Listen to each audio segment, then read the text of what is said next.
Every week, the Payne family cuts straight to the real financial story. The one question, Bob, everyone's asking is, are we in an artificial intelligence bubble? You've been through boom and bust. What do you think? No hype, no myths.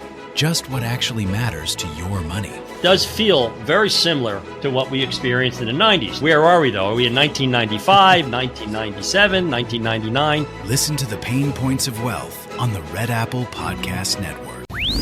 This is the Joe Concha Show. Joe Concha. Joe Concha. Joe Concha. 77 WABC. Welcome, everybody. It is a Monday night Martin Luther King Jr. holiday weekend. You know, we celebrate Martin Luther King Jr. At the same time, the guy was assassinated. It's a bittersweet holiday, certainly for sure. But here we are in January 20th already. We're at the 1-year anniversary of Donald Trump being sworn in as the 47th president, overcoming all odds, every odd you could possibly imagine. I mean, this guy, 91 felony counts, taken off of state ballots, a hostile media, 2 assassination attempts, including one where if he doesn't turn his head just the right way at just the right time, that was a clean shot to the head. And we're talking about President Kamala Harris, President J.D. Vance, President who knows. But here we are. That was just 1 year ago today, and the accomplishments have been like nothing we have seen. Transformative stuff. Let's face it. Just stuff that has been completely and totally unexpected, right? That we didn't know that Trump would deliver on in his first term. We knew that he would slow down, for example, crossings at the U.S. southern border. And look at where we are now as far as basically it's nothing. For the last 6 months, not one illegal has been released into this country by DHS or Border Security. Not to one. That is utterly remarkable. Wages are up. Growth is up. Unemployment, right where it should be, around 4%. Core inflation, a very respectable 2.7%. Obviously, Trump is doing all the right things. Is he overreaching on Greenland? That's what I wonder. Is that something that we really want? Before you start yelling at your radio that I'm some sort of rhino, that I'm criticizing Trump now for XYZ, I just wonder, I get it's worth it in terms of security. And you look at the shipping lanes, where they were even 40 years ago, or obviously before that, and Greenland wasn't strategically important, but now China and Russia are dominating those shipping lanes. Obviously, our security, we have to think about. The question is he bluffing right now in terms of, I believe he is. I believe it's pretty obvious. We're not going to start sending troops into Greenland to take over our country of a population of 57,000. And the EU can send troops, I guess. I mean, it's like a couple of dozen. Pretty sure the U.S. can conquer anybody, anytime, anywhere in these situations. But at the same time, you just have to wonder, is this pressure on Denmark, who basically owns Greenland, for lack of a better term, to make a deal here and to do what's best for Greenland, do what's best for Denmark, do what's best for the free world? We'll see. Because I bet you a lot of people probably would bet against Trump actually being able to go in and snatch and grab Nicolas Maduro out of a military compound in Caracas the way he did without one U.S. casualty. I am certain most people would have bet against the fact that he took out Iran's nuclear capabilities at Fordow and other nuclear sites in Iran. And a lot of people would have said, okay, he could do that, but there would be a wider conflict in the Middle East. Or Russia or China would come to Iran's aid, and it would be World War III. Nope, that hasn't happened too.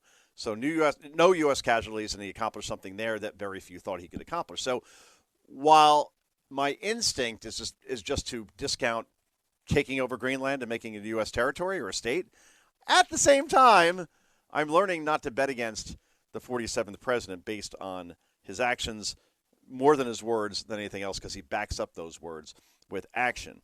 Anyway, did you see what happened in Minneapolis over the weekend, which is becoming a very common question these days as far as Minneapolis and just becoming the epicenter of the insane? It's the only way to put it. And there was this group, just anarchists, who decided that they were going to storm a church in Minneapolis. People just peacefully praying like they do every Sunday morning. Got nothing to do with anything. There are a lot of children there. And what happens? These people, far, far leftist, like Antifa kind of leftist, stormed this church because they thought that one ICE agent, they were told, was attending church there, and they were going to make his life hell. Well, it turns out there was no ICE agent there. And even if there was, like, what right do you have to storm into a church? There are laws against this. And who led the charge in this situation? Not Tim Walz, not Jacob Frey, not Ilhan Omar, not some Antifa guy that you've never heard of before, not Alex Soros, not all these people that you would suspect would do something like this. Oh, well, then again, you could suspect this guy, this clown, this utter idiot in Don Lemon to lead this charge, or at least definitely be a part of it. So Lemon, because he is just so thirsty for attention. Remember, he made millions upon millions, which really bothers me, right? This guy's bank account looks like a phone number with the area code. Somehow, despite having as little talent as you possibly could have to be on cable access news, let alone national television on CNN for as long as he was. Eventually got fired. Even for CNN, he was far too much. And now you could have all the money in the world, but what people really want is power and relevance once they have all the money in the world, because they don't really appreciate the money anymore. They've had it for so long. They don't really say, oh, boy, where's my next meal coming from? Or how am I getting to work today? Or I can't pay my heating bill. That has not been a problem for Don Lemon, who lives on a very, very luxurious estate on Long Island, on the water. And now he is somebody who obviously isn't on CNN every night, and eventually he was on in the mornings. So he needs attention, like big time. This is what happens to people that don't have children. Don Lemon doesn't have children. Don Lemon has a white husband. Kind of ironic that Don Lemon once said that white men are the biggest threat to this country, yet married a white guy. Yeah, that makes sense. Anyway, so Lemon storms this church along with these protesters, then starts interrogating the pastor, starts interrogating those who are in the church, calls it journalism, and then obviously gets called out on it, including by Hermit Dillon, who is, an assistant attorney general, who is now pressing charges against those who stormed this church, and, ding, ding, ding, Don Lemon himself. So here's Don now saying, because he didn't expect this to happen, I guess, or maybe he wanted it to because he could portray himself as a victim. But this is Cut 8, where Lemon now is saying that actually it's MAGA and MAGA News, whatever that may be, who are making all this up, that he really didn't know these people before he just happened to stumble upon a church in a random place in Minnesota in sub-zero temperatures, like Jussie Smollett, right, where he just, wanted to go out for a sandwich, and these MAGA guys attacked me in sub-zero vortex temperatures. Like, it just kind of happened. Same thing with Don Lemon. I was just out, even though I live in New York, I just was in Minnesota on a sub-zero day, and I happened to just fall upon these people who decided to protest and storm this random church in the middle of nowhere. If you believe that, well, there's a bridge I got to sell you. This is cut number 8. Go. The MAGA administration and the fake news MAGAs are losing their mind over something that's not even true. Right. So let me just make it clear, because this assistant attorney general, I don't know, what's her name? It's something Hammett. Hermit. It is Hermit. Dillon, or whatever. So I had no affiliation to that organization. I didn't even know they were going to this church until we followed them there. We were there. Followed them there? Chronicling protests. Once the protest started in the church, we did an act of journalism, which was report on it and talk to the people who were involved, which included the pastor, members of the church, and members of the organization. That's it. It's called journalism. First Amendment, all that stuff. All right. For all of you people who Blaze, believe in the enough. First I Amendment. can't hear anymore. Enough. It's journalism.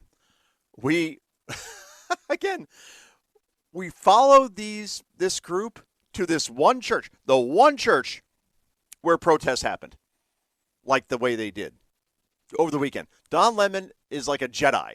He somehow knew that of all the groups that were protesting in Minneapolis, this was the one that he had to follow. It was his instinct as a serious journalist. And lo and behold, they stormed the church. And he went in with them. And then interrogated those who were there in attendance, including the pastor. Unbelievable. Well, here's the problem with this argument. Here's Don Lemon before this group went into the church, and it appears that he knew everything that was about to happen, despite what you just heard. This is cut number 7. Go. Into Minneapolis a little bit ago, and did some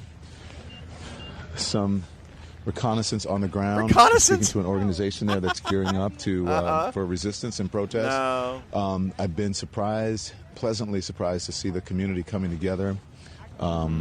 Diverse community. If you see this, when we first pulled up, we're like, wait a minute, which operation are we at? And as it turns out, because we're like, well, this is kind of MAGA coded, right? Saw the American flag or whatever, but these are resistance protesters that are planning an operation that we're going to follow them on.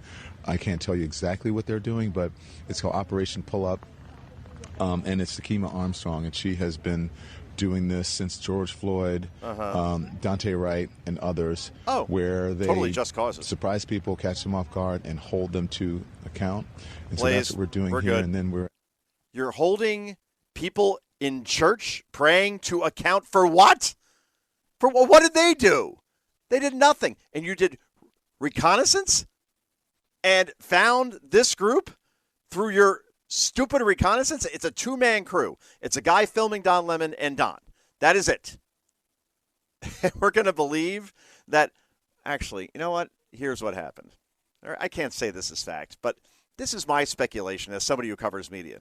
This group said, who is the one person dumb enough that we could contact that will film us doing this and not have any problem with us storming a church, which is against the law? Let's see. Walter Cronkite's not around anymore. Can't go with Ted Koppel, a little old. All right. Don Lemon. Boy, if you look up useful idiot in the Urban Dictionary, there's his photo. So they contacted this moron who went along with it all, and now he's getting all the attention that he wants, I guess, for all the wrong reasons. But for a narcissist like Don Lemon, it doesn't matter. As long as he is making news, he feels relevant to a certain extent, despite almost everybody calling him an ass clown. And that's what he is, an absolute ass clown. But this is how it works. He's like the Jasmine Crockett of journalism, and as long as you say and do provocative and stupid things, I guess people will pay attention to you, regardless of the cost to your career. So great job, Don Lemon. Speaking of former CNN idiots, here's Jim Acosta on the fact that, again, this is somebody else who was basically fired from CNN. Here's what happened with Acosta. He was offered up either do the 2 a.m. shift, like 2 a.m. to 4 a.m. You could anchor that. Yay, your own show. Or we can't really use you anymore. Can't use you. And so Acosta, seeing that that's basically a firing, said, all right, I'm just going to leave and go do my own independent journalism. And so he joins this cretin named Jennifer Welsh, who hosts this podcast. Where on this podcast once said that Democrats need to embrace people celebrating Charlie Kirk's assassination more because that's where the Democratic Party should be going. Because Charlie, I guess, in her eyes was a Nazi, and therefore if you celebrate that, you're a good person.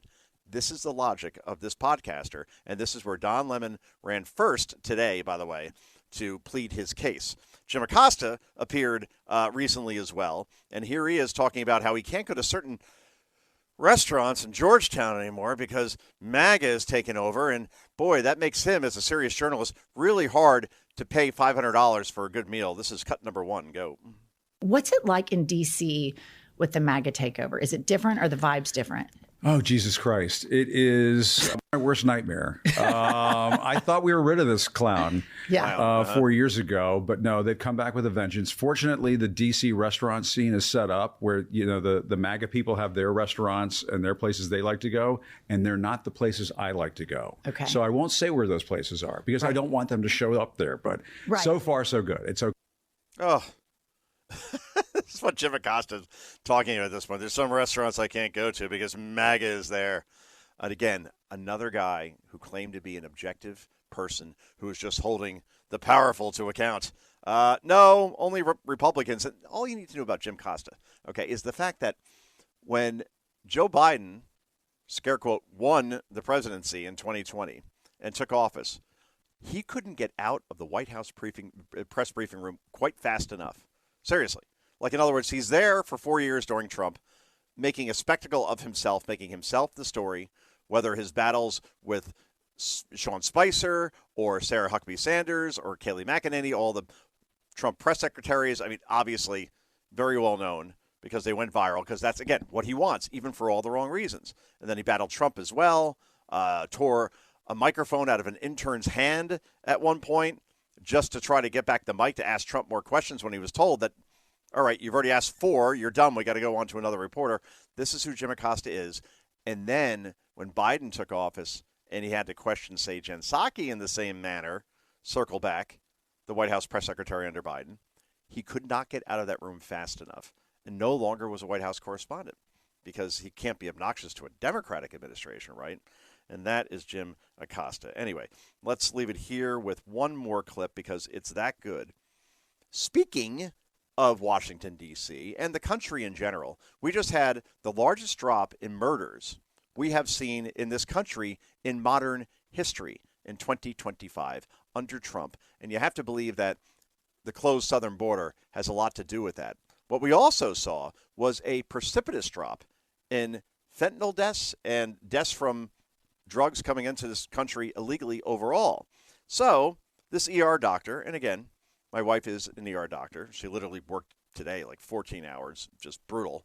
If you're going to go into the medical profession, go into dermatology, a lot more money and a lot less stress. ER doctor, God bless them, because that is the hardest job, I think, on the planet right now, especially in this country with so many illegals that got in, stay here, go into an ER, they have to be treated, they have no insurance, and they don't have to pay anything as a result.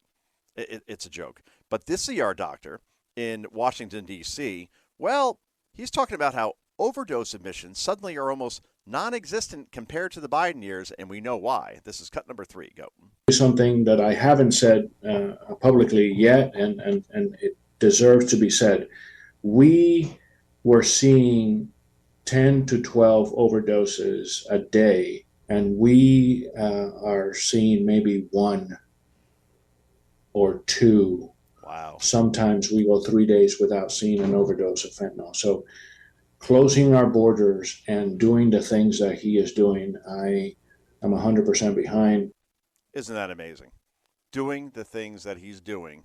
This is an ER doctor. Doesn't sound like he has any skin in the game, but he knows that his job isn't remotely what it was during the auto pen. I keep saying Biden years. I'm sorry about that. Biden wasn't in control. He never was in control.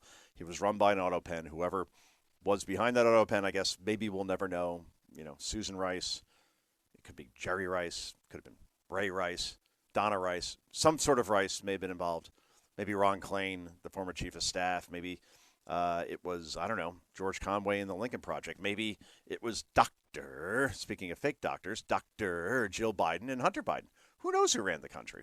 But I keep swearing I won't do this. I'm not going to call it the Biden years or blame Joe Biden. I'm blaming the auto pen because Biden was just simply a puppet. And that's how it would have been with Kamala Harris as well. That's why they wanted her to win so badly. Democrats want presidents in the White House that they can control and therefore run things without actually having to run for office in any way, shape, or form. So this way, they're faceless people behind the curtain. If they screw up, there's no accountability, and they could run the country as they see fit based on probably the types of donations that the party is getting as a result. And that is a very, very big problem. Anyway, this is Joe Concha. This is the appropriately named Joe Concha Show. Back with so much more in just a moment. This is the Joe Concha Show, 77 WABC. Every week, the Payne family cuts straight to the real financial story. The one question, Bob, everyone's asking is, are we in an artificial intelligence bubble? You've been through boom and bust. What do you think? No hype, no myths. Just what actually matters to your money. Does feel very similar to what we experienced in the 90s. Where are we, though? Are we in 1995, 1997, 1999? Listen to the Pain Points of Wealth on the Red Apple Podcast Network. It's the Joe Concha Show. Joe Concha. Joe Concha. Joe Concha. 77 WABC. Well, I was just listening to Dominic Carter, my former colleague, by the way, from a billion years ago, my first job in broadcasting, outside of, of course, doing committee access for WCEP-TV in Wayne, New Jersey. In high school, was with Time Warner's. It was Time Warner, believe it or not. New York One back in the late 90s, and Dominic Carter was a great reporter there. So now I hear that voice, and I go back nearly 30 years ago, and I'm like, wow, that voice is so distinctive, isn't it? But Dominic, obviously talking about Mamdani and him not being able to come through with a lot of his promises. And let's think about, by the way, what those promises have been exactly.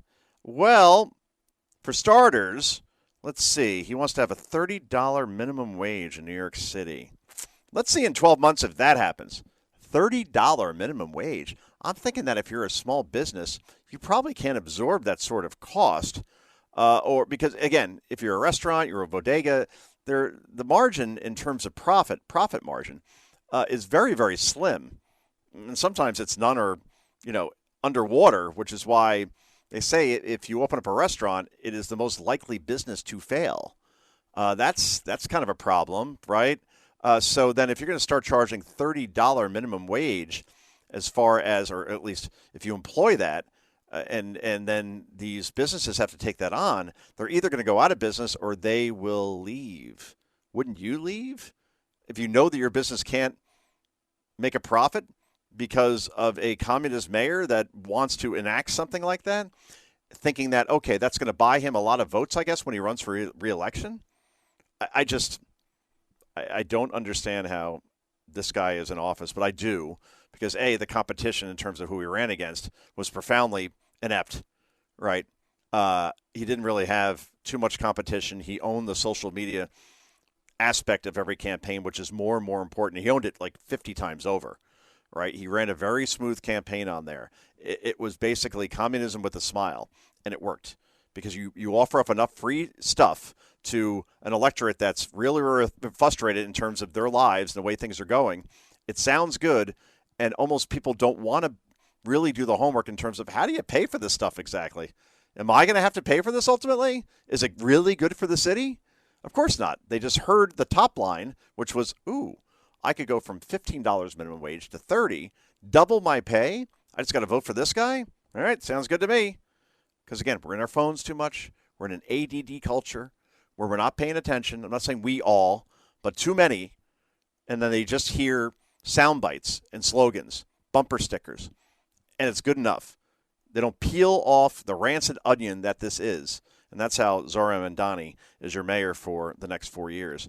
Also, by the way, I got to say I was going to pay for free busing, because we're talking that's probably about $1 billion in terms of cost. $1 billion in a city that has a huge budget shortfall. Where's the money going to come from? Why do you think Mamdani is trying to act so chummy with Trump? And his tone has completely changed when it comes to Trump. And now they're in a texting relationship, apparently. Why do you think that is? Pretty easy answer. He needs the money, honey. That is all that's about. Be nice to Trump, stroke his ego, and then when this city is in serious trouble, where it may go bankrupt, then we'll just go to the feds and they'll bail us out like every other Democrat administration has done. I think Trump's playing nice for now because, well, optically, you're going to start a fight with this guy like with Zelensky in the Oval Office. That's exactly what Democrats wanted. They didn't know how to handle the fact that Trump was actually presidential and showed some class. But in the end, you think he's going to give $1 to this city. That's already a sanctuary city where money is being spent, bad money after bad dollar after bad dollar. Well, that ain't going to happen, especially to pay for free busing, which, again, a bus ticket still isn't all that expensive. I'm not saying that as some sort of person that, well, I have a couple of jobs and I guess I make a couple of bucks. Like in the end, people saving on bus fare is not a difference maker in terms of their budgets. There are a lot of other things that are far more important than that. But he's going after that anyway because, again, it's a cheap slogan. It's a cheap bumper sticker. All right. How about free childcare for all? You know what that's going to cost? Free childcare. Just that alone. $6 billion to start. All right. So you already got $1 billion for the free busing. And then the free child care, and I got to believe it's a lot higher than $6 billion, because whenever they budget out these things, like everything else in New York City, budgeted for 6, it's probably 12. All right, so let's generously call it $10 billion, and now we're $11 billion in the hole. In other words, you could tax everybody out the wazoo, which you're already being taxed out the wazoo, especially the top earners in this city already. You want to keep bringing that dollar amount up. Again, I'll say it till I'm blue in the face. Guess where they're going? Florida, Tennessee, Texas. Dallas is opening up a stock exchange, just so we know. Miami is the new New York. If you're running a business and you know that New York, in terms of crime, in terms of culture, and in terms of the fact that you got to pay infinitely more in taxes there than you do in Florida, why wouldn't you move to Miami? Seriously. You want to watch the Yankees? No problem. It's not like, oh, I don't live in New York anymore. I won't get any good food. Trust me, there's good food everywhere. I'm out in the suburbs of New Jersey. Half the chefs that worked in New York are now working by me. All right? I go to this one place where Peter Luger's chef now works at. All right? So once in a while, look, I'm more of an Arby's kind of guy, IHOP, that sort of thing. All right? I don't have very high demands in terms of means. Trust me. Look at the car that I drive. But once in a while, I like a good steak. And at this place, I know I'm getting a Luger steak, and it's great because they cut it up, you know? Like some steaks, they serve it to you, you got to cut it. I like the pre-cut. I like the slices, boom, boom, boom, and that's exactly what it is. I've been to Luger's twice in my life. This is Luger's. It's out by me. In other words, you don't have to live in New York for the culture, for the food, and certainly not for your job, because you can work from anywhere, anytime at this point. So, yeah, wouldn't you go to Miami? Wouldn't you go down south to Nashville? Wouldn't you go to Charleston, South Carolina? 2 of my friends just moved to Charleston. 2 of them. Worked in New York their whole lives in the financial industry. They work there. They come up here once in a month, say hi to the boss, see some clients, and they go right back down there again. And they're playing golf 9 months out of the year, 10 months out of the year, which you cannot do around here. That is certainly for certain. But that is what Mamdani is doing to this city at this point. And by the way, let's see if there will be government-run supermarkets that are actually cheaper than those that are not owned by the government. Because I'm pretty sure, if you read about Cuba, Soviet Union, Venezuela, that's been in the news a lot lately, the government running anything simply is never, ever cheaper or more efficient. And that's what this maniac wants for this city. So that's what we got at this point. A guy who basically is the AI mayor. He's like the AI mayor. Like you create it like an AI commie and, make him like, all right, young. He smiles and gives a lot of hugs to people. And boy, he seems like a nice communist at least. The idea is the idea. And communism and socialism has failed wherever it has been created. No question about it. Anyway, let's talk about some other stuff, shall we? Because there is so much in the news, including, I love this, by the way. It was my favorite clip ever. If you remember Alexandria Ocasio-Cortez, the congresswoman of the 14th District of New York, which covers much of Queens and the Bronx, well, she said when she first got into Congress that in 12 years, Earth would be like a burning inferno, that she doesn't want to have kids because why bring kids into and onto a planet that won't be in existence for too much longer. It'll be a hellhole, so why even bother procreating at this point? So she said that, let's see, 2019, she said this, 19 plus 12 is 31. 2031 is when Earth is supposed to be no more. Now we're in 2026. That's 5 years from now. I just had a lovely day skiing in the mountains of New Jersey with my 10-year-old son, and that was fun. And the air was nice and fresh, and, things seem to be going pretty well. As far as Miami's not underwater, we heard that was going to happen by now, and we heard that New York would be underwater, and all these other places, Martha's Vineyard, and the Obamas actually bought a place in Martha's Vineyard a couple of years ago, and it needs its own area code, if not its own zip code. It's so big. But if you believe in climate change, what are you doing buying on the water when that's going to destroy your property in a couple of years? Oh, that's right. You never believed it in the first place. You were just saying things that made you feel good and made your base feel good. Well, here's Al Gore. This is in 2010. 2010, believe it or not, is 16 years ago. But this is Al Gore, who nearly won the presidency. I mean, it was close in some elections, but never as close as Gore versus Bush.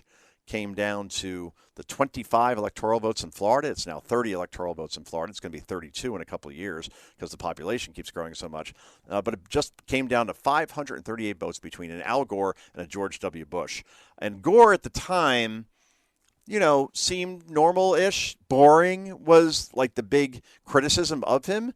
But since then, like, the mask has come off, and obviously he is like the biggest climate alarmist on the planet. We always knew he had that kind of in the back of his toolbox when he was vice president under Clinton. He really didn't say much or do much, but he was going to unleash all this stuff if he won in 2000. Thank God he didn't. But here's Al Gore in 2010 talking about how the Arctic could be ice-free in the next 5 to 7 years, which means by, at latest, 2017, no ice in the Arctic. This is cut number 9. Go. These are figures that are fresh. I don't know if they've been, I don't know when they were released, but I just got them yesterday from Dr. Václav Maslowski at the Naval Postgraduate School, and this is the volumetric record of the ice. Right. And some of the models suggest to Dr. Maslowski that there is a 75% chance that the entire North Polar ice cap during some of the summer months could be completely ice-free within the next 5 to 7 years. Oh, my God. Oh, we're all dead. Oh, wait, that's right. That was at latest 9 years ago. Last check, plenty of ice in the Arctic. A 75% chance that this is going to happen. I talked to a doctor you never heard of before, and that's what he told me, so it must be true. Unbelievable. I remember Time Magazine had, warnings of global warming back in 1980, how we're all going to be dead by now, and that hasn't happened either. So maybe Mother Nature is a little more resilient than we give it credit for. And the fact that, say, an AOC, for example, still wants to spend not billions, not the billions we talked about with Mamdani, we're talking trillions of dollars to fight climate change. That probably, does it exist a little bit to a certain point? I guess, maybe, but not to a point where we have to drastically start changing everything we do in terms of spending for dollars that won't do anything to prevent it anyway. So you put a couple trillion in, and that's going to stop that next hurricane from hitting Florida or North Carolina or New Orleans? No, of course not. How do you stop weather? You just don't do it. I know there's some people out there that think the government controls the weather, and if that's the case, then I can't help you. I'm sorry. Who was it? Oh, yeah, that's right. Marjorie Taylor Greene, another useful idiot, who will be a cast member on The View very soon, I can guarantee you. She's gone completely anti-Trump, and I don't care if she has. But the thing she always said in the past, I've always been a critic of Marjorie Taylor Greene. Even when she was the biggest Trump sycophant. When she talked about how Jewish space lasers were being used, whatever that means, Jewish space lasers. I think that may be anti-Semitic. I'm not quite sure. Anyway, she said that these space lasers, which obviously came from, outer space, were being used in California to help clear trees and brush to allow Gavin Newsom to build his $18 billion train, high-speed train from San Francisco to Los Angeles. And those lasers were doing it for him. This is an actual member of Congress who believes this, all right? And also believe that hurricanes are being steered toward her state of Florida before some elections to keep Republican turnout down. In other words, not only aimed towards Florida, aimed towards heavy Republican districts in Florida. And the government was doing it under the auto pen. Look, I could criticize the auto pen a lot. I am certain that weather cannot be steered like hurricanes. And if you could do that, then wouldn't you kind of aim it at Iran, right? At the Ayatollah's house, a nice little tornado you could just store, right there and get rid of him, or towards Putin? Would you use it for those reasons? I have talked to people who make a lot of money who believe this stuff. And I just said, guys, I can't even engage in this conversation. It's so ridiculous. Maybe I'll be proven wrong one day. And that's that. But the point is that AOC is saying she's not going to have children in this world because the world's going to come to an end. How's that looking right now? And can one reporter please ask her, hey, you made that prediction. How's that coming along? And, of course, she won't have an answer for that, no question. Anyway, this is Joe Concha. This is the Joe Concha Show on 77 WABC. Back with so much more in just a moment. This is the Joe Concha Show, 77 WABC. It's the Joe Concha Show. Joe Concha. Joe Concha. Joe Concha. 77 WABC. Yes, that's me, Joe Concha, Fox News contributor, columnist for the Washington Examiner, best-selling author, New York Times. Boy, I thought they were going to shun me on that one, but here we are. The greatest comeback ever inside Trump's big, beautiful campaign, unburdened by what has been. Still available on Amazon, BarnesandNoble.com, or wherever you buy books. Make it your 2026 read. Speaking of the president, tonight he is in Miami for the college football national championship game. Yes, college football is still going on. It's amazing. Let's see. The season starts in August. I think Notre Dame played Miami, at Miami, same stadium, Hard Rock Stadium, back in late August. Think about that. And here we are, let's see, September 1, October 2, November 3, December 4, 5 months for these student athletes to be playing football still at this point. It really is remarkable. 10-0 Indiana, nothing surprising there. Miami's defense is awesome, and the guy that the Jets surely would want in Mendoza, the quarterback for Indiana, the Heisman Trophy winner, he has been getting knocked around, certainly bloodied even by the Miami defense, which is just ruthless in terms of its blitzing, and it hit him several times, blindsided. Still the Miami offense having some trouble against a very underrated Indiana defense. So it's 10-0 national championship game. I'll say this. I know there's another half to go. A lot could happen. But Indiana Hoosiers, who had the worst record over the last, 7 decades in college football. Think about that. Most losses. Indiana University, more than every other university in the span of 2 years, because they got the right coach who recruited the right people, including obviously the quarterback that you see out there tonight, is now going to win a national championship, which is just bizarre. That is a basketball school that's never done anything in football, and now they're about to win the college football playoff and therefore the championship. I know it's only 10-0. You can say Miami could come back. I just don't see it. But Carson Beck, this is very interesting. Carson Beck is the quarterback of Miami. He transferred from Georgia last year. The Georgia fans hated him, basically, because they're used to, I guess, winning national championships on a yearly basis, and they got knocked out by Notre Dame in the college football playoff last year. Carson Beck got hurt before that playoff, broke his elbow on his throwing arm, which is a really difficult injury to come back from. And even 5 months ago, shortly before the season, still couldn't throw a ball without being in pain, but he's come along just gratefully. Is that a word? Tremendously. That's probably a better word. And now, obviously, got his team against many odds, by the way. They're the 10 seed in this playoff out of 12 to get to the national championship game and beating some great teams along the way, including Texas A&M and Ohio State.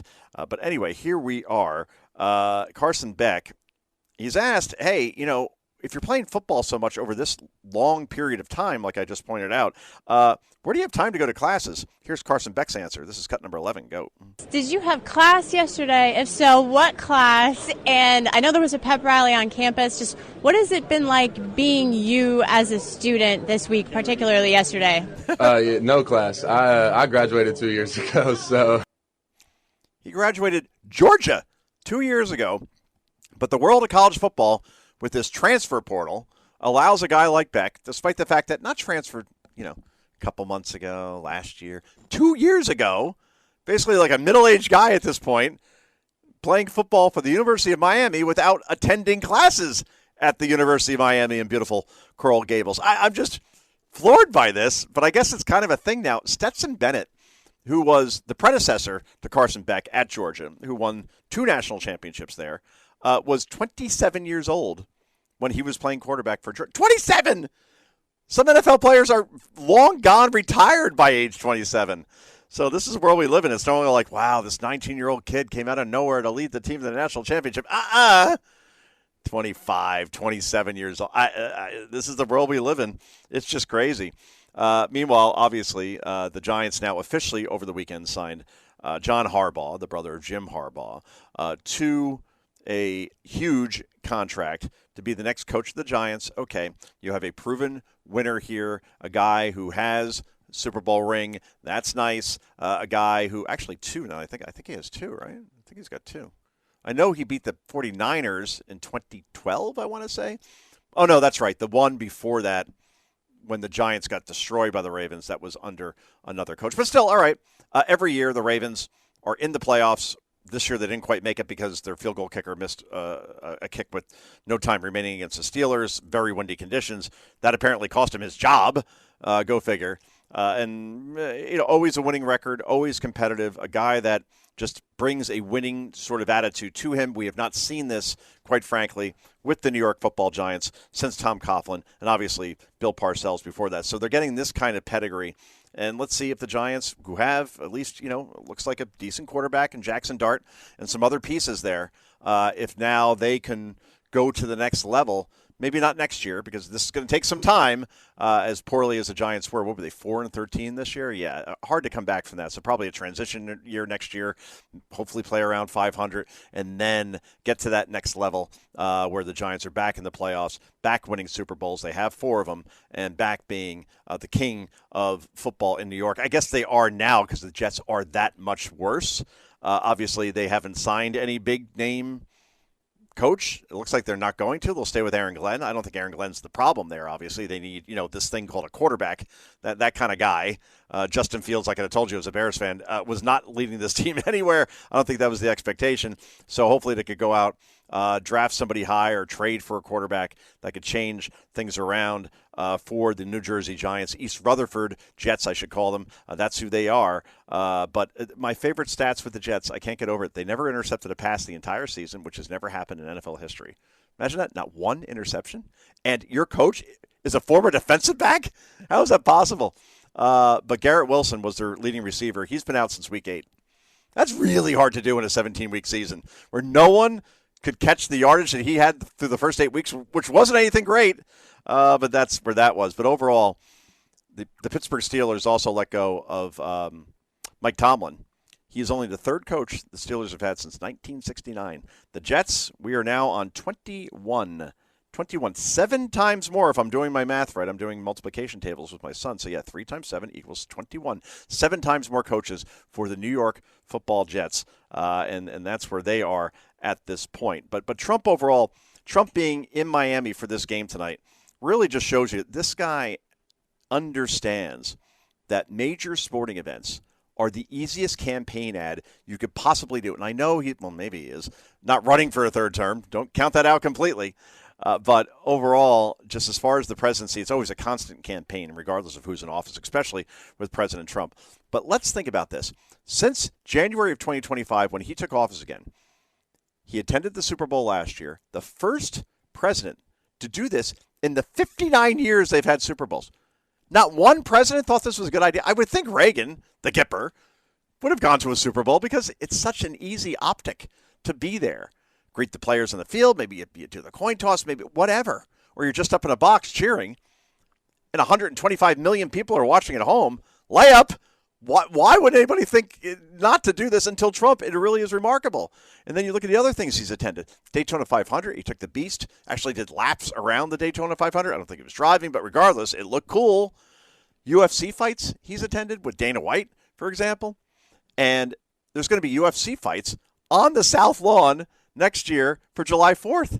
I mean, that's really cool stuff. Also went to the FIFA World Cup final. Right, not the World Cup final. That's this year. But that was in East Rutherford, New Jersey, about 15, 20 minutes from my house. And there he is on the field, and he's actually jumping up and down with the players after a particular team won. I forget who, maybe it was Chelsea? I forget. But anyway, whoever won that, he's jumping up and down with the players, holding on to the trophy. It's all beamed all over the world. I mean, that's a guy who knows how to own the moment and a news cycle. Also attended the U.S. Open this year, Hostel, New York. Got a great reception there. Went to a Yankees game, got a huge reception there. I was there at the invitation, I believe, of Yankees president Randy Levine. Truly a great guy. So Trump understands. Go to the big events. And tonight, Miami, Indiana, is going to get something like 25 million viewers, which is very, very good for college football. It may even break a record. He understands what the moment means when it comes to sports, and he'll keep doing this. And I would hope that presidents in the future, including a J.D. Vance or Marco Rubio or whoever it may be, embrace the strategy because there is literally zero downside to it. Anyway, this is Joe Concha. This is the Joe Concha Show. We wrap this puppy up in just a moment. This is the Joe Concha Show, 77 WABC.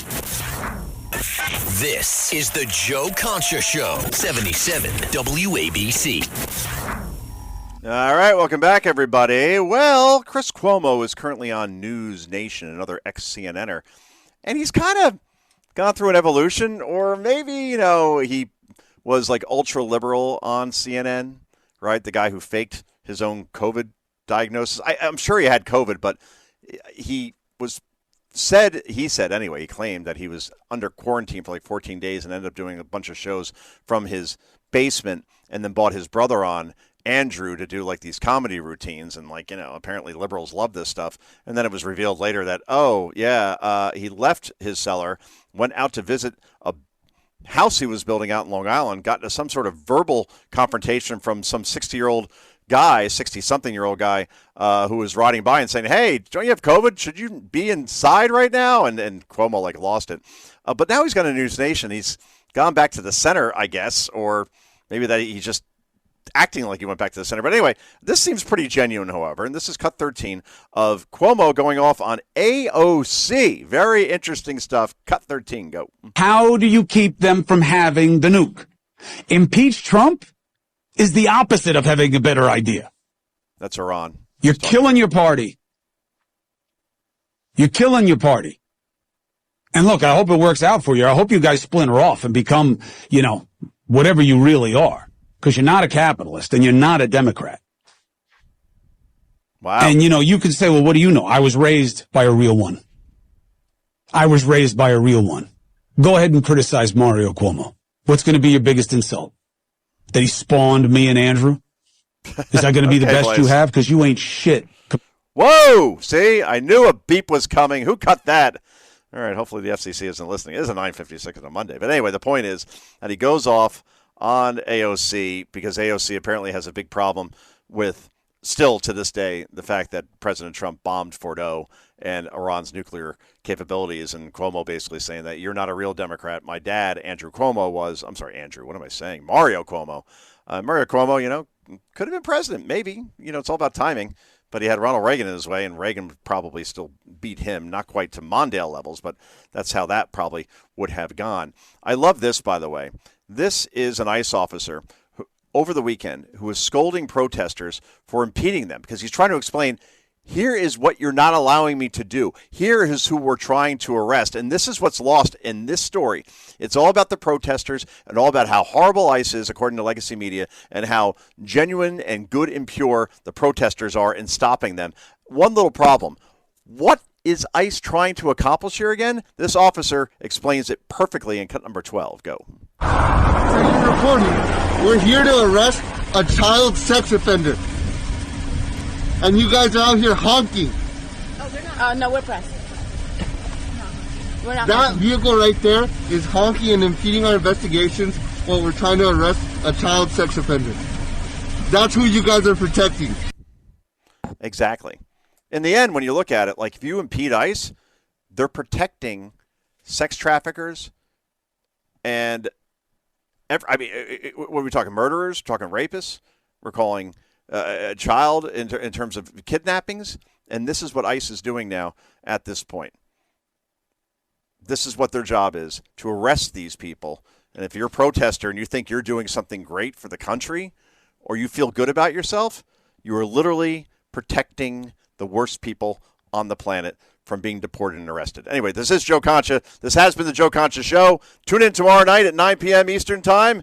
In the meantime, 2 words for you. Bye-bye. Rural Americans deserve access to the best of what our nation has to offer, especially healthcare. Across every state and every community, America's rural hospitals are the first line of defense, protecting our families, neighbors, and loved ones. No matter where you live, hospital care doesn't clock out. They're there 24 hours a day, 7 days a week, 365 days a year. Each year, America's over 5,000 hospitals care for millions of patients, providing 24/7 emergency care, delivering babies, cancer treatments, and other life-saving care that patients rely on. Behind every one of those patients are doctors, nurses, and caregivers working tirelessly to keep people healthy and safe. Hospitals are our community's lifelines. They employ our neighbors and keep our families healthy. But now, some in Congress are threatening access to care. Tell Congress, protect patient care to keep America strong. Don't cut rural health care.